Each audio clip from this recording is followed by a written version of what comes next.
What's up, man? What's happening? What's happening? Oh Nothing yeah, today. it's that day. It's that time. Yeah, Uh-huh. for the Los Angeles Rams. Yeah, I know you're a hater. I know. I know it still hurts your Most soul. definitely, it do. It hurt I it a know it lot. hurts your soul. Uh-huh. It's that joyous day. Uh-huh. Good times have come You hope. rolling. You hope. I do Hey, hope. hey, man. Nice background. I gotta respect that. Yes, sir. Gotta pay the respect to the greats, the greatest. Yeah. Agree. Uh-huh.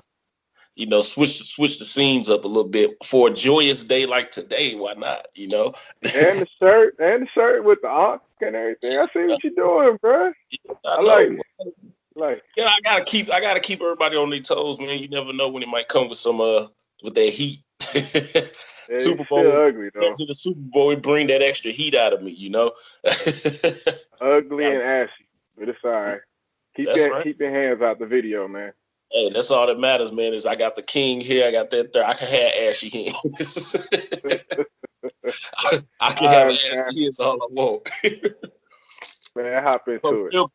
real quick, man, before we get into the Super Bowl, we had some big news involving Yo Knicks.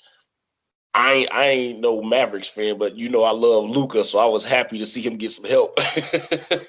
Luca. But Yeah. Knicks trading Porzingas, man. I thought that was huge for them. But give me your thoughts on it, man. That was a sneaky move, especially with Porzingis close to being back.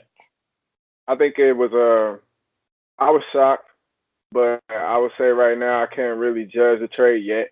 We have to wait till the free agency, but as of right now, it looks like for the future it's a good trade for both teams. If there was ever a trade that I felt like was good equally for both teams, this is one of those trades. I feel like when KP comes back and he's healthy, him and Luca, that's a problem. You Yeah. know. And the fact that the Knicks finally don't have any bad contracts now, all man, I cannot remember the last time we've had clear space to do whatever we want to do. And I like Dennis Smith Jr., but I mean, good luck to Porzingis. He was great for us, man. And I feel like he'll be a superstar in the future. But as of right now, it's undecided. We'll see. Yeah, man. I thought it was a great move, especially for Luca, because to get Luca that type of body, a guy that can stretch the floor because he can play all over. To get him somebody like that can move all over the place, open up the lane a little bit. Luca, he more than just a scorer, man. He can distribute. I think those two will work well together. And Dennis Smith Jr., man, I think he cool. I don't think he's ever gonna be, you know, a superstar or anything like that. I don't think Oh, that's ever gonna be his potential. The reason I think it's a good fit for the Knicks is because you now have what I think is a two guard, but they got him playing point. I think he's a two personally. But you now got a guard in building, and you go into free agency like you said, no crazy contracts. You got yourself some cap space. You can go into free agency with the possibility to make some moves. And if Kyrie is serious about it, then that's one target. And then of course next summer is supposed to be crazy with all the names. So I think they set themselves up to make some moves in free agency overall, but I think this is a trade that right now, I'm basing it strictly off right now, just looking at it right now, it could change down the line like with any trade. But right now, I look at this trade and say, if you had to pick a winner, I say the Mavericks did just because of, if they say he's close to coming back. And if he comes back, next summer or next year and he's the KP he was when he left, that's a that's massive nice. trade. That's That's a a good massive combination. That's a That's good that's a combination. massive, that's deadly. They just building a whole European league over there. you Right, know, right. so I see that's what a they're bad doing. exactly. So they about to have all the fan base of Europe on them, but it's all good. Smart business move, Mark Cuban. I see you, bro. Yeah. But real quick, we're gonna jump to one of your other teams, football teams, before we dive into the Super Bowl. What's up with y'all fans, man? Yeah, Chiefs fans sick. First, y'all was excited when who was that? Black Castle got hurt. No, that is not true. No, I will not allow that on this show. That was not true. Not I knew true you at was all. gonna react like that. No, Hey, no. What's up with this shining lasers and Tom Brady eyes trying to destroy his eyesight, man? What's up, bro? I I don't have any regrets. No regrets at all.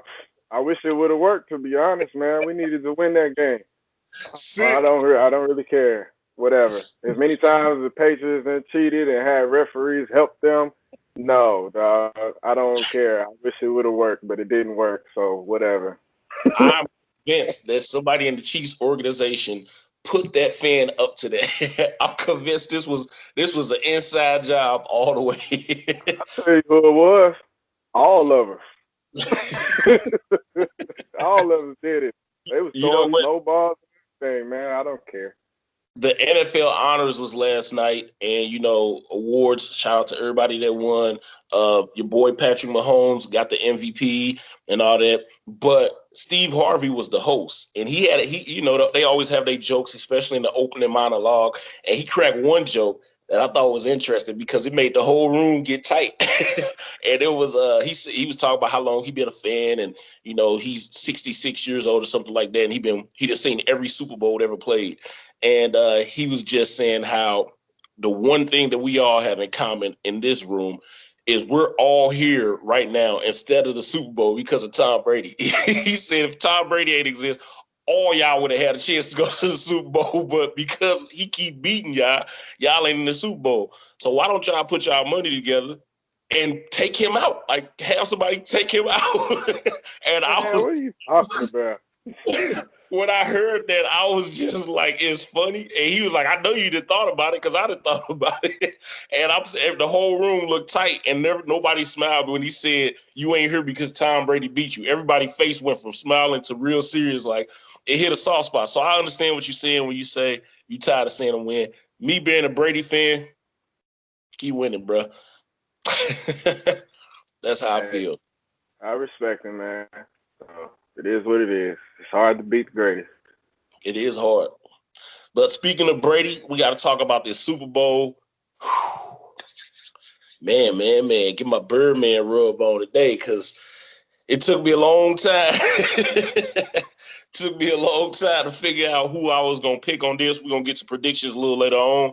But I think this got the makings to be another classic, just like all Patriots Super Bowls. They always be good. They always come down to the wire. I think this is another one. Looking at this one, the Chiefs decided to try to use lasers to take out the Patriots offense. If you're the coach, you're coaching the Patriots. What does their offense need to do to win this game? The offense for the Patriots? Yeah. They need to have somewhat of a similar game plan they did against us. They need to control the clock, but they still need to put up points and not field goals. They need to get touchdowns because the Rams are going to score. I don't think this is going to be a low-scoring game no matter what the Patriots do on offense. There's just too much offense going around, really on both sides of the ball.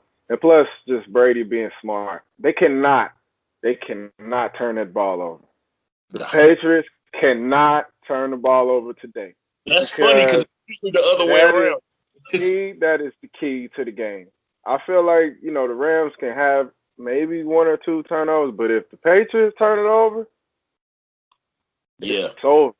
And know who's going to get that turnover, but you might hurt Brady in the process. We'll talk about him later. But I would say no turnovers, control the clock, and get touchdowns in the red zone.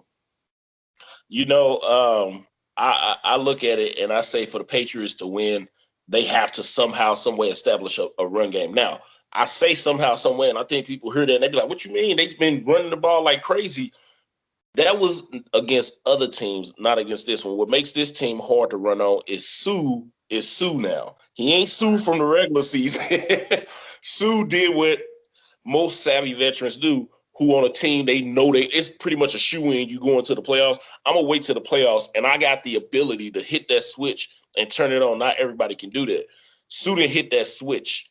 And now you got Sue and Donald absolutely, and Michael Brockers, all three of them, absolutely controlling the line of scrimmage. It is unbelievably hard to run the ball on the Rams right now. And I went back and I watched the Dallas game and I watched the Saints game, and I'm sitting there looking at it, and I'm actually shocked to some degree at how dominant they are. You know, it's not I'm just the not. fact. What they were supposed to do. Yeah, They that's what I just mean. It's not not doing it. just that they're dominant; it's how dominant they are. It's very rare you see a team in complete control. I mean, absolutely 100% dictate what you're going to do on offense every single snap, and that's exactly what the Rams been able to do these last couple of weeks.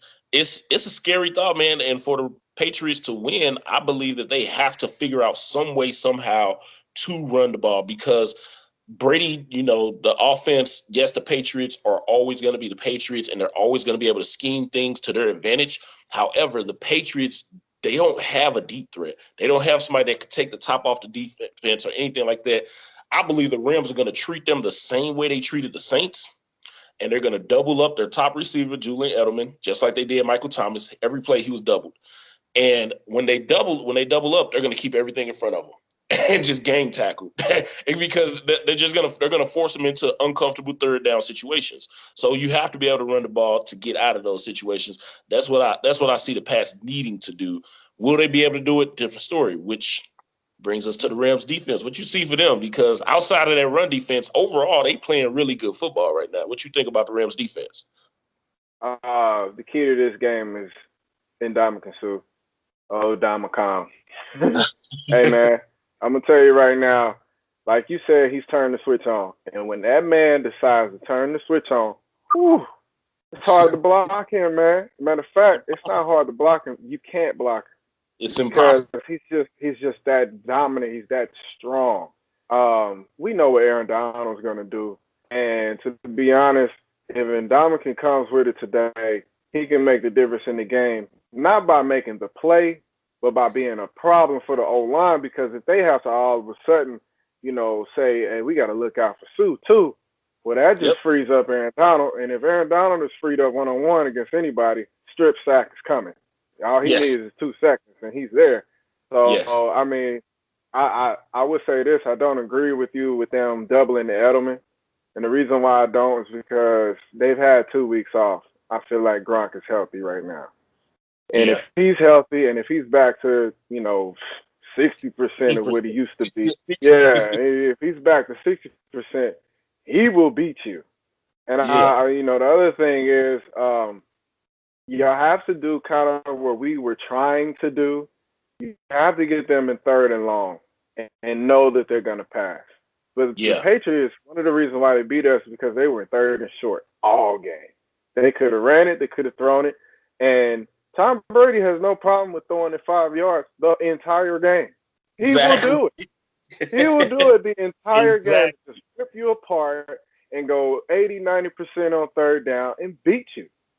So third and long is crucial because that just frees up Fowler to say, okay, I'm going to quarterback. They're throwing it. It frees up to Leave and Peters to say, all right, here's the first down marker. I'm about to play that, and keep everything in front, and I may even jump something. To me, that's the key to the game, though, man. Third and long and Ndamukong Suh.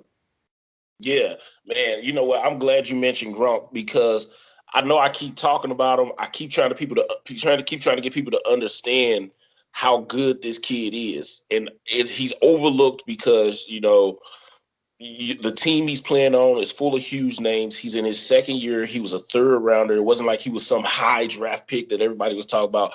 John Johnson is a monster. I told you last game. I said John Johnson gonna get a game changing pick. Who picked the ball off in overtime? John Johnson. He Man, that ball was tipped. I don't He didn't. care. Nice play, but it wasn't like he read the defense. The ball's I floating in the know. air. He tried to pick it John off. Johnson was making tackles. He was also part of the reason they couldn't get the ball to Mike Thomas all game. He was one of the guys that was on him everywhere he went.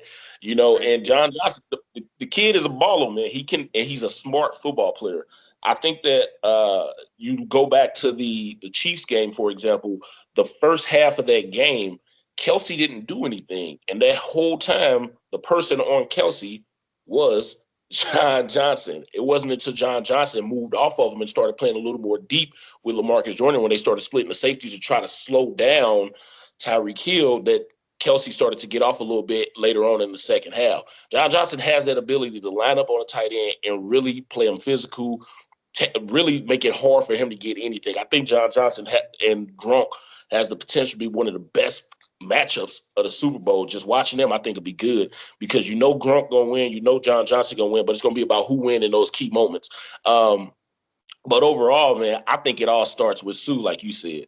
Sue gonna be the difference. I think that the Rams linebackers, they're not as if you're comparing the two defenses, the Patriots have all the discipline in the world at linebacker, but no athleticism. The Rams have all the athleticism, no discipline.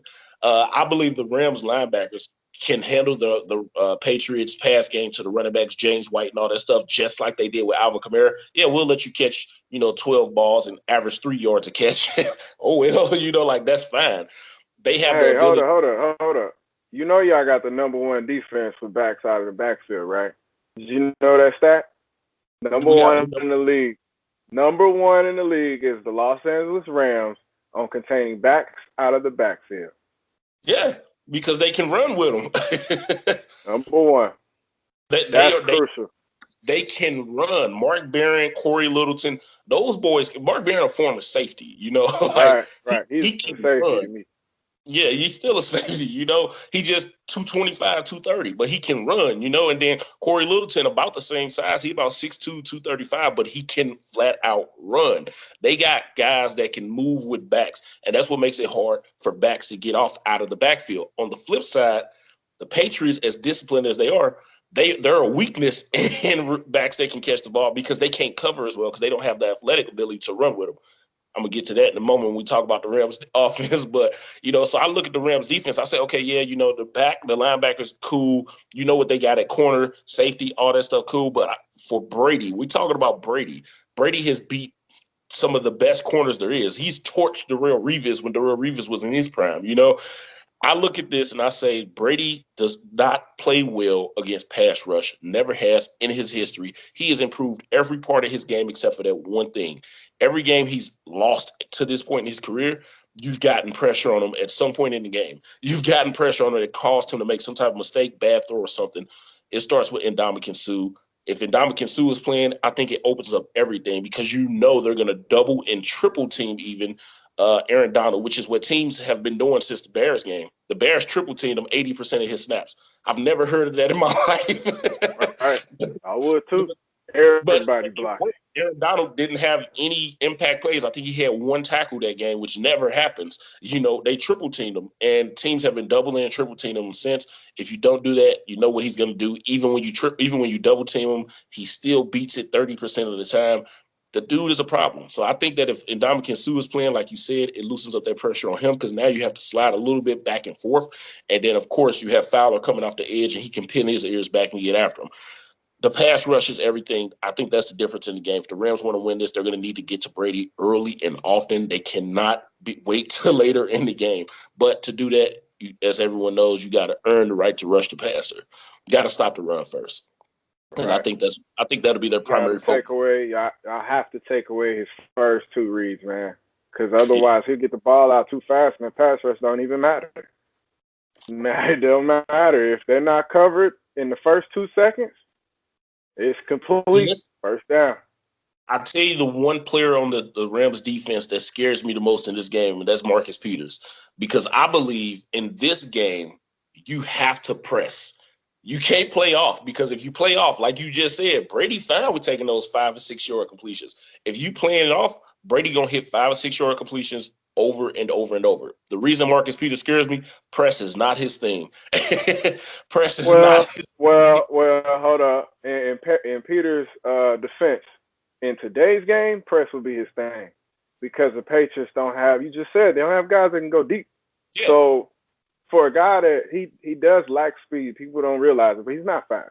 But today, he can keep up with these receivers and press, and I don't feel like they should just press. The Rams need to do everything on defense. They need to play off, play up, play intermediate. They need to show Brady everything. You can't just say we're going to press it. No, they'll run a slant for 4 yards, first down, So, yeah, I think he'll do just fine in press today.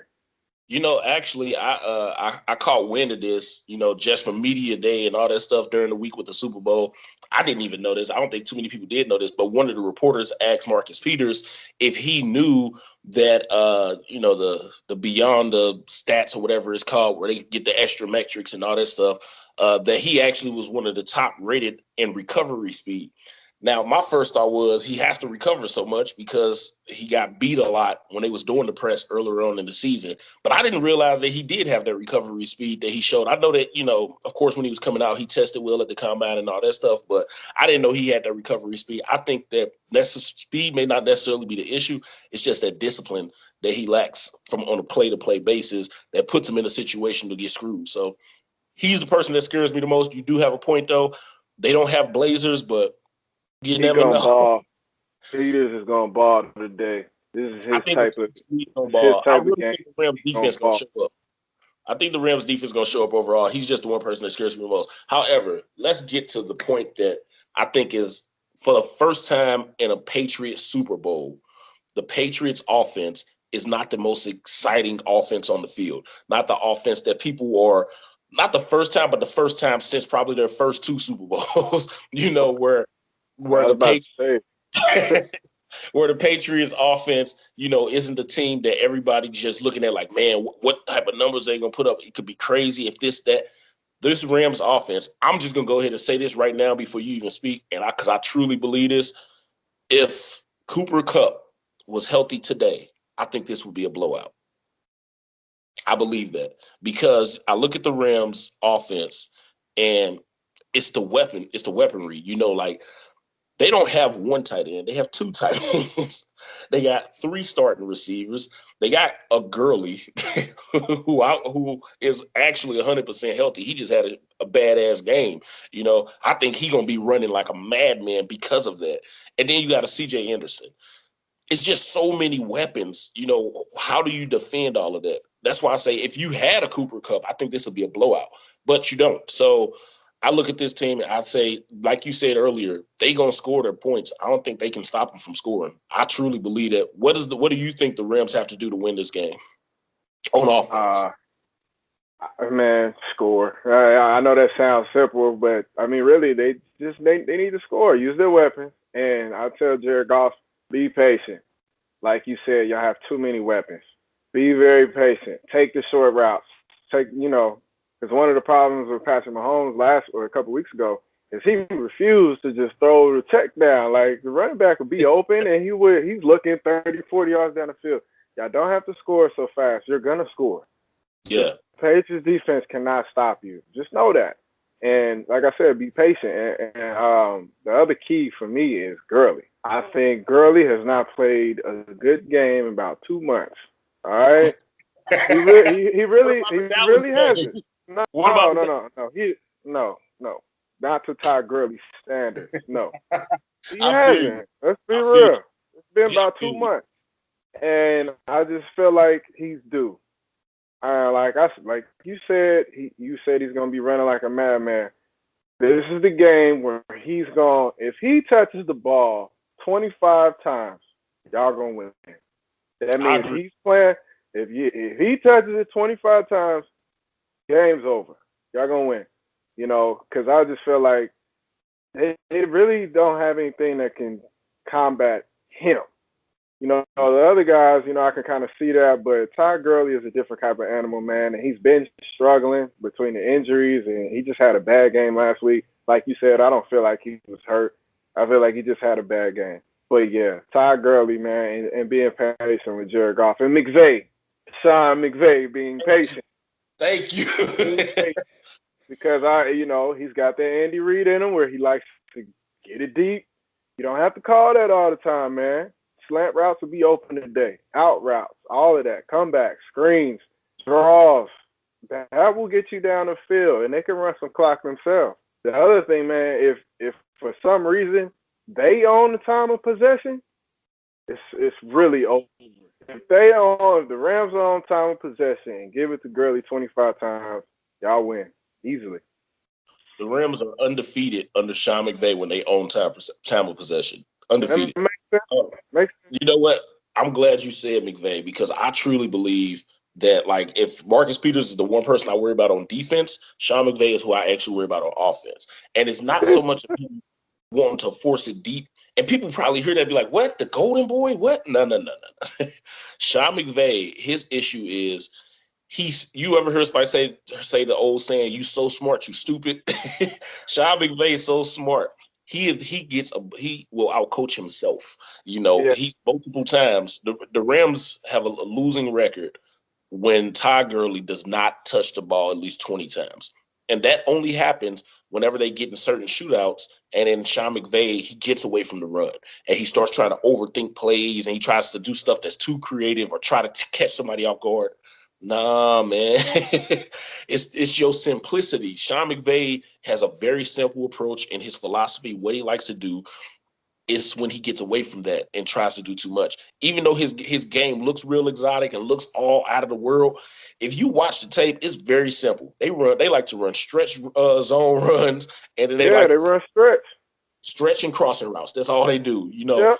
Deep crossing routes. When he get outside of that and he start doing too much, it's cool to sprinkle some in. When he do too much, he start out-coaching himself. Bill Belichick is the perfect coach to screw a coach head up to the point that you out-coach yourself. So that's why Sean McVay is who I worry about the most. But I said it a second ago, the Patriots, they defense, they don't have anyone that can hang with Todd Gurley. They linebackers can't run with him. I personally feel like you need to get back to using Gurley the way that you used to use him, like all of last year and then the first 10 games this year, where you was hitting him with screen passes and passes out the backfield all day. Todd Gurley is a hell of a receiver. First off, how many running backs how many running backs average 12 yards of reception? That ain't something that happens every day. Kamara can catch as many balls as he wants. He's averaging 9 yards, 8 yards per catch. Christian McCaffrey, 8-7 yards a catch. You don't, because you're coming out of the backfield. You don't get downfield like that. Gurley catch it out the backfield, 2 yards behind the line of scrimmage, 2 yards in front of the line of scrimmage, and pick up 40. So I believe you got to get back to using that, especially against the Patriots for this reason only. The Patriots have been a blitzing team like no other this year because they don't have a true pass rush with their offensive line. With that blitz, you got to get the ball out of the backfield quick to Gurley's hands, no screens. Yep. If Gurley has 8 receptions this game, I truly believe they win. Gurley get 8 receptions. I think Gurley ends the game with over 160 yards and they win. I don't think they stand a chance. 160 reception yards? Total. Oh, I was about to say, goddamn. But would you be surprised? I would agree with that one. Would you be surprised if he did? Honestly, yes, I would. 160 reception yards, yes, I will be surprised, man. I give you 110 or something, 8 catches, 160. I give you a perfect example of when Gurley faces a defense who thinks like Belichick. And it's when they played the Titans last year. And the Titans played the exact same scheme. They was blitzing a lot, all that stuff. Gurley ended up finishing that game with like 279 yards and like 3 touchdowns or something like that. He took one screen, 80 yards to the house. He had broke another long touchdown run of like 45 yards. The reason it's hard to play run blitzes against a guy like Todd Gurley, 2 reasons actually. One, he's smart as hell. Todd Gurley, if you ever listen to him talk, football IQ is out of this world. He's a football historian. He knows his football. Type of guy. Exactly. But then also, he's strong and fast. It's not one or the other. He's not just fast or he's not just big and strong. Todd Gurley, 230 pounds at 6'1". But then he's also a world-class hurdler. Like people don't understand the speed and athlete that this dude is. Like he was a junior Olympics guy in hurdling. He's a hell of an athlete. If you blitzing him, he's not only smart enough to know where the blitz is coming from pre-snap, he knows exactly where to get to and when to hit and when to turn for the ball every single time. And when teams blitz him, when they blitz with him on the field, Rams have a success rate of exploiting that. That's why I say that you got to get Gurley's 7 to 8 catches this game, and he got to get 17, 18 carries. If Gurley gets 17, 18 carries, 7 to 8 catches, I believe this game is over. I don't think there's any chance the Patriots can win. However, Patriots defense. How do you stop the Rams offense? That's on you. I'm giving you that one. Pray. Shit. Hey, man. I honestly, I don't know. I've thought about it all week. What I would do is kind of hope that you can try to let them get some first downs because they're gonna get them. When I say let them, I mean don't gamble. Play soft coverage. But eventually hit Jared Goff with some zone blitzes and play for those deep crossing routes, man. That's what I would do. And the way you play for those deep crossing routes is you sit on the outside of them and you just wait. Just wait. Don't follow your man all the way across because he's gonna beat you. Robert Woods is too fast. Once he hits that cross and they get a little rub screen, that's the other thing they're doing. About 15 yards, they get a little rub screen, you're beat. It's over. And Jared Goff is accurate. He's gonna hit that. So, that's what I would play for, man. Play for the deep crossing routes. Take away the run. And when I say take away the run, I mean first down. Be aggressive, extremely aggressive on first downs, man, and make sure they're not running the ball and getting in the 2nd and 5, 2nd and 4, because then you're going to be in a problem. Yeah, man, the deep crossing routes, you got to take that away. That would be the key for me with Belichick and playing every defense you can think of. And being, somewhat aggressive with the receivers on the line, but having help over the top. Just like they did, the only thing I would say is the problem with this game for the Patriots is that the Chiefs and the Rams are so similar offensively. When I say that, I mean the speed and the weapons and the talent. Yeah. So Sean McVay has had 2 weeks to see what they did to us. Yes. Now, we still scored 31 points, but you got to believe, even though it's Belichick, there's some of that scheme that they're going to have to use against the Rams, man. And like I said, speed was the number one thing that we had against them. They took it completely away. And all they did was bully us at the line. Now, I expect Sean McVay to be smart enough to run pick routes and run his reverses, which we didn't do, But that, to me, that's the key. That's the key for them. You know what? I look at this game and I say this is a rare situation for the Rams, this new age Rams. And it's not rare because they're in the Super Bowl. It's rare because of Jared Goff. And this is something that's really I didn't see coming. I don't think anyone saw coming. I know his teammates didn't see coming just from what I read. But against the Saints, this wasn't something he made a big deal about. He handled it really well. His composure and his poise has been big. But his headset actually went out. So it's not only loud and deafening, but his headset went out. So he couldn't hear Sean McVay from the sideline that whole first quarter. He actually had to wear the backup quarterback helmet. And then, they're in the huddle. Nobody could hear anything. And the article that Michael Silver just wrote and put on NFL.com, he interviewed Andrew Whitworth and Roger Saffold. Roger Saffold is the Rams' longest tenured player at left guard. Roger Saffold has seen a lot of quarterbacks come through. So for him to be surprised by Jared Goff, it tells you about how timid Jared Goff has been as far as being vocal in that leadership role. But in the huddle, in the Saints game, I guess it was really loud. Everybody's chiming in, trying to get their 2 cents in the huddle. And Andrew Whitworth, who's the leader, is talking. And Jared Goff said, everybody shut the hell up. This is my show. I got this. And they quoted him saying this, and when he said this, Roger Saffold said, okay, Jared. It was right. It was like, damn, I see you. That was his quote. Everybody was shocked because it was like they said a switch clicked. And they said what no one realizes outside of that huddle was it was from that point on that you saw Jared Goff take over the game. Like we all saw him take over the game. He made some throws where you was like, what the hell? Like those 2 throws to Tyler Higbee in overtime shouldn't even been happened. Those, I will be the first to say, Tom Brady doesn't make those throws. Tom Brady eats the sack. He just eats the sack going to the next play. Those throws was unbelievable. The throw to Brandon Cooks, unbelievable. They said this was after that. The reason I point that out is because if you're the Patriots defense, I know the first thing you're doing is you're saying, we cannot let Ty Gurley and CJ Anderson run on us. They're going to sell out to run, to stop the run. The reason that's a big deal is because if it's truly clicked for Jared Goff, the way that it seemed like it did in that Saints game, and we know how accurate he can be. We've seen him make some throws where you just like, how did he do that?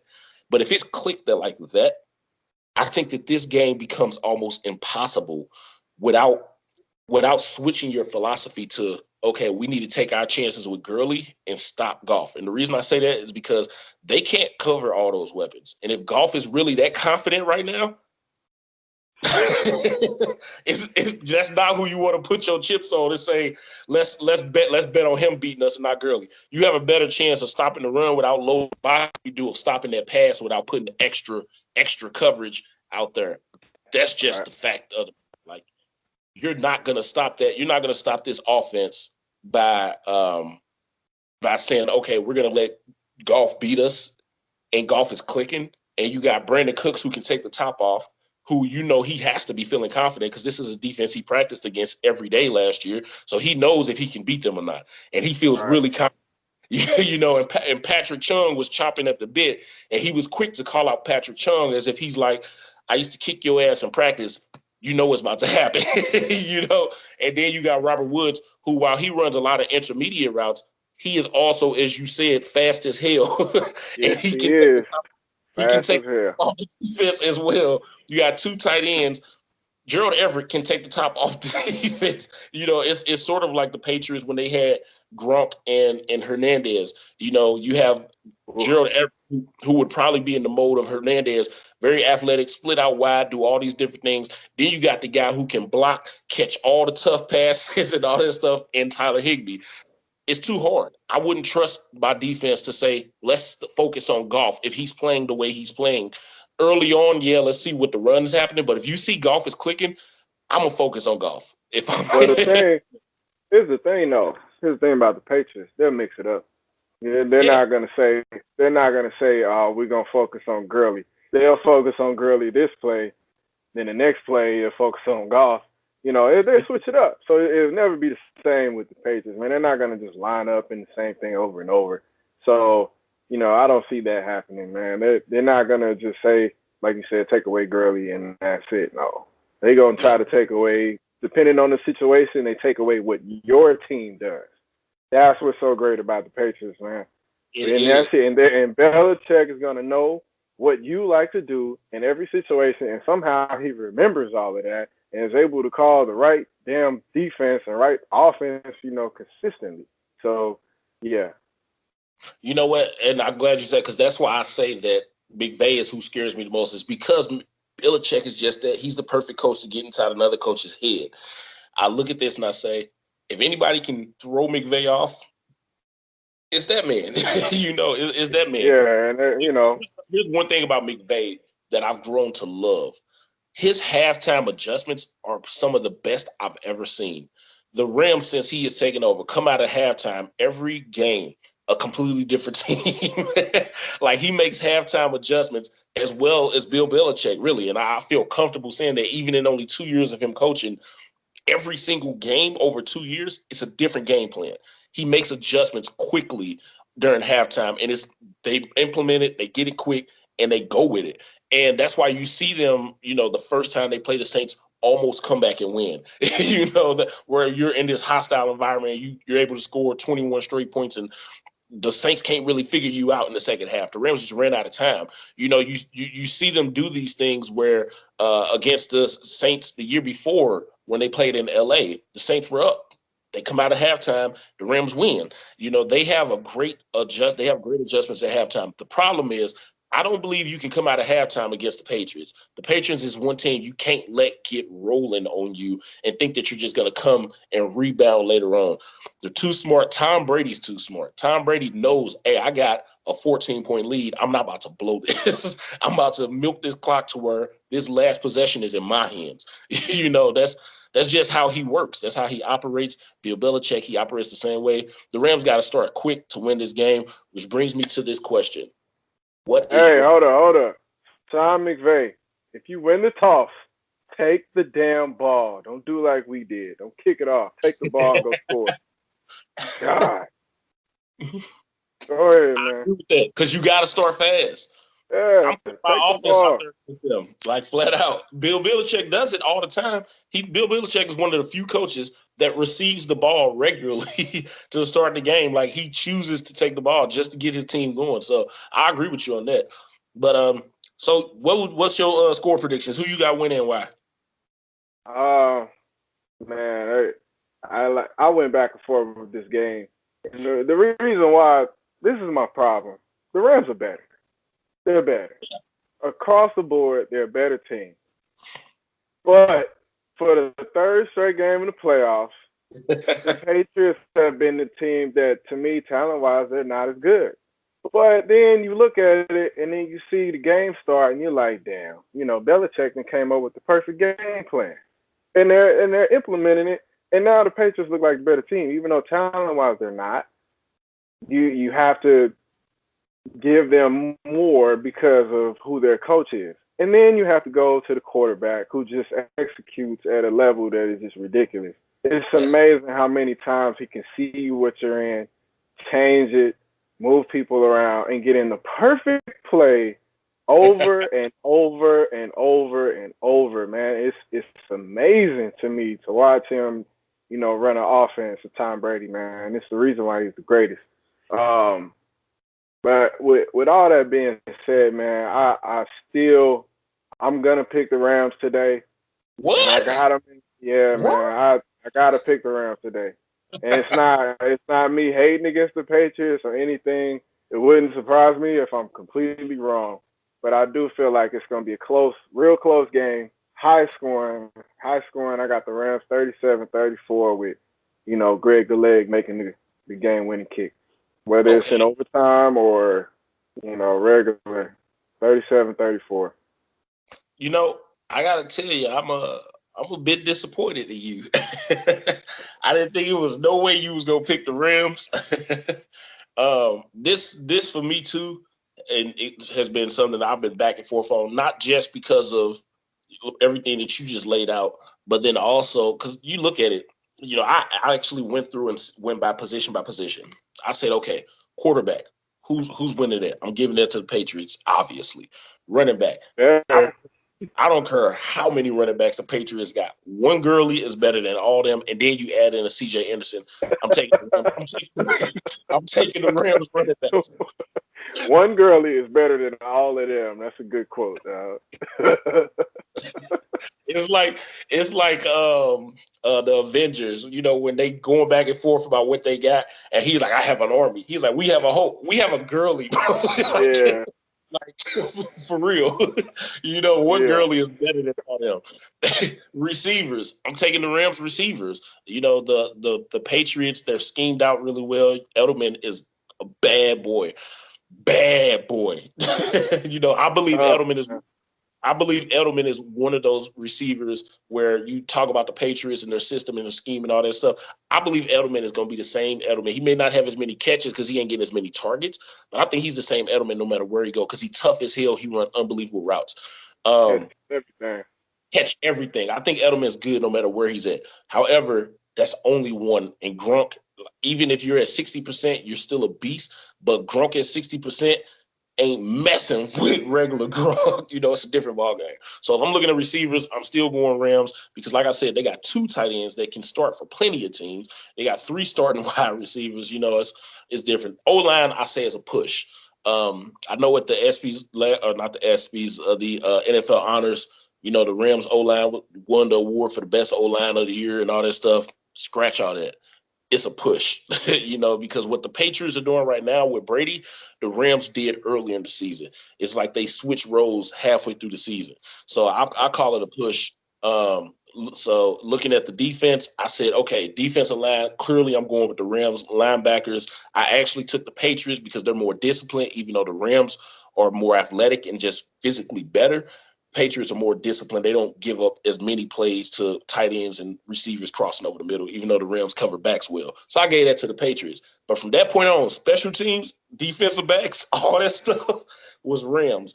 And so I was looking at it, I said, the Rams are clearly, like you said, the better team. However, so unbelievably hard to go against the Patriots because they the Patriots. And then also I'm a huge Tom Brady fan, so I had all this bias coming in, but then I also love my Rams. I was torn. What made me choose the Rams for this game, taking the Rams, is I believe that when I went back, I had to physically go back and watch 7 games since the Saints game. I watched 7 of the Rams games, and I'm sitting there and I'm watching it. I don't sleep. I'm up there at 3 a.m. just watching. And one thing that caught my eye is every game that was close for the Rams this year, where every single one of them, the defense has made some play when the game was on the line. Every single one of them. That defense, even when Talib was out, has stepped up and made some play, whether it's a sack, a strip, interception, a crucial pass deflection on 4th down, with a pressure. It may not always be that you get the sack or something like that. Sometimes just the pressure. They did it against Russell Wilson when he was driving against them to stop them and win the game. They always steps up. And for that reason, I think the Rams get the ball back late, already ahead. I think they go ahead and score the game-sealing touchdown. I think the Rams win 38-27. I think it's a close game throughout. The Rams score one more time late. That really puts the game away. So I'm taking the Rams 38-27. Okay. Yeah, y'all got one thing about your defense. Y'all got some prime-time players, man. Yes. Y'all got some guys that play better when the lights is on. And that's why I said I feel like Marcus Peters is going to ball today. He's going to make a play for you. And with Aaron Donald is definitely going to make a play at some point, and it's going to be the most crucial point of the game, to be honest with you. It may not be the sack. It may be, like you said, just a hurry. Like getting Tom Brady off his spot and gets picked off. But, yeah. I do think Aqib Talib gets an interception. I think Aqib Talib, I think he picked something off this game. Peters or Talib are going to get one. Yeah, I think we're going to see that interception happen today. But I also think that there's a strong possibility. Like you said, the Patriots can be turning the ball over. I think we see 2 or 3 turnovers from the Patriots. Very uncharacteristic for a Patriots team, especially in the postseason. But I truly believe that just because, like what we was just saying, this defense is something about them. How we was just saying how Sue turned it on in this part of the season. You look at Aqib Talib, you look at Marcus Peters, like certain players just know how to click it. When there was certain lights come on. I think you see multiple turnovers in this game, whether it's 2 interceptions and a fumble recovery or something. I think there's going to be multiple turnovers in this game, which is really going to help the Rams win this game.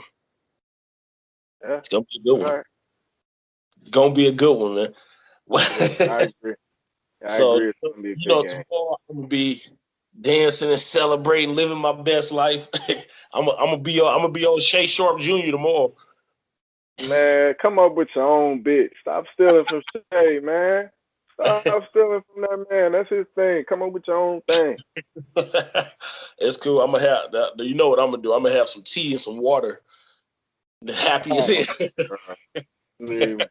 Walking around with an Aquafina, man. Nobody wants to see that. Get the real stuff. I'm good life then. Some good stuff, man. Hey, it is what it is. I know I'm going to be happy. You ain't got to be happy. You can hate. I'm gonna be happy this is, your team is still forever gonna be just them. Honestly, I hope both teams lose. Now tell that. That's how I really feel. I hope both of them somehow lose, man. Well, the first ever in Super Bowl history. Yeah, whole game get canceled. How about that? Sick. You want another New Orleans? You want another New Orleans Superdome lights go out? Only they don't come back on. Yeah, I hope the electricity go out and stay out. Cause I'm not excited to watch this game. I'm gonna be real, dog. I don't really want to watch this game. Not even because I'm hating. It's just like I'm tired of seeing the Patriots, bro. I'm sick of it. Like, come on, man. Somebody else got to get in there, dog. How you gonna say I'm not hating? I'm tired. That's hating, bro. No, it's not hating. That's just real. I'm tired of seeing them. That's not hating. I respect Tom Brady. I respect the Patriots. But, dog, I'm sick of watching them. Can we get somebody else, please? Go away. We'll see. It's going to be a good game. We only got a few hours. We got about 3 hours before kickoff. I can't wait. I know that everybody about to be grumpy, so I'm about to go kick it. I'm about to go shower, get ready for this game. I know you about to get ready to watch it. So it's been real. Do your awards real quick. I ain't even got to break them down. Just do the awards, the NFL awards. The NFL? Who won what? MVP and all of that. For me personally, or who actually won? Yeah, who you think should have won? MVP, I think that, you ain't gonna agree with this. I'm not upset about Patrick Mahomes. Man, just pick who you got. But I think it should have went to Aaron Donald because that dominance, man, you don't see that every year, and you got to reward it when you see it. That's just how I feel. Rookie of the year. Next, rookie of the year. I think Saquon should have got it over Baker Mayfield. Only reason I say that is because Saquon had Eli Manning. Okay. Yeah, that is he did play good, even though he had a damn near Mark Sanchez type of quarterback right now. He's awful. So I'm not even going to ask you who's your defensive player of the year since you already said it. Offensive player of the year. Offensive player of the year, I would have gave that to Drew Brees. Damn, you disrespectful to Mahomes. Are you serious? Drew Brees? Cuz had 50 touchdowns and 5,000 yards. You going to give it to somebody with 32? That don't even make sense. Hold on. Let me tell you why real quick. I felt like Patrick Mahomes, yes, he had a great season and all that, 5,000 yards, 50 touchdowns. He was a man of fives. However, I look at the just the overall picture of it, and I know you about to say that I'm nitpicking and I'm hating. I don't care. I'm just keeping it real. I really think that majority of his touchdowns had more to do with his weaponry, picking up yards after catch, than him just killing it. Oh, my God. This is so disrespectful, man. He's still a good-ass quarterback. He can make throws I've never seen made. So, you saying more of his touchdowns, so what, 26 of them? What about the other 24 then? What are you talking about right now? That makes no sense. These screens? Was these Alex Smith touchdowns, bro? What are you talking about right now? Look. I'm not opposed to him winning. You're going to tell me Drew Brees is the offensive player of the year. Offense? 30? Oh, hell no.